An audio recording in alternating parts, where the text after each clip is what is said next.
നമുക്ക് സ്വാതന്ത്ര്യം കിട്ടുമ്പോൾ ഒരു ശരാശരി ഇന്ത്യക്കാരന്റെ ആയുർദൈർഘ്യം എന്ന് പറയുന്നത് 46 വയസ്സാണ്.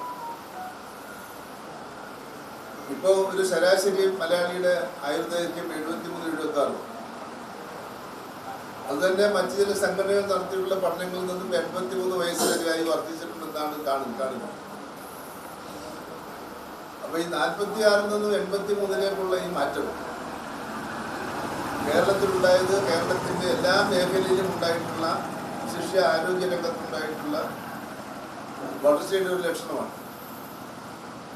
അപ്പൊ 60 വയസ്സിന് മേൽ പ്രായമുള്ള ആളുകളുടെ എണ്ണം വർദ്ധിക്കുന്നതനുസരിച്ചിട്ട്, അല്ലെങ്കിൽ സമൂഹത്തിൽ അവരുടെ ശതമാനം വർദ്ധിക്കുന്നതനുസരിച്ച് സ്വാഭാവികമായും അതുവഴി ഉണ്ടാകുന്ന പ്രശ്നങ്ങളും പുതുതായിട്ട് ഉള്ളെടുക്കുകയാണ്.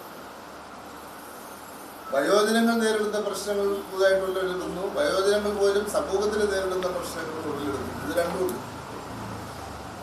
അത് രണ്ടും അഡ്രസ് ചെയ്യേണ്ട ഒരു കാര്യമാണ്, ഗൗരവമാർന്ന ഒരു കാര്യമാണ് എന്ന് തോന്നിയത് കൊണ്ടാണ് സംസ്ഥാന ഗവൺമെന്റ് 2024 ഡിസംബറിൽ ഒരു വയോജന കമ്മീഷൻ ആക്ട് നിയമം കേരള നിയമസഭ പാസ്സാക്കിയെടുത്ത് അതിന്റെ അടിസ്ഥാനത്തിൽ കമ്മീഷനെ ഇപ്പോൾ നിയോഗിച്ചിട്ടുണ്ട്. വയോജനങ്ങളുടെ പ്രശ്നം സീരിയസ് ആയിട്ട് നമ്മൾ കൈകാര്യം ചെയ്യാൻ, അല്ലെങ്കിൽ കൈകാര്യം ചെയ്യേണ്ട ഒന്നാണ്. ഗവൺമെന്റും സമൂഹവും അത് സീരിയസ് ആയി കൈകാര്യം ചെയ്യേണ്ട ഒന്നാണ് എന്ന് തോന്നി തുടങ്ങിയിട്ട് ഒരുപാട് നാളൊന്നും ആയിട്ടില്ല.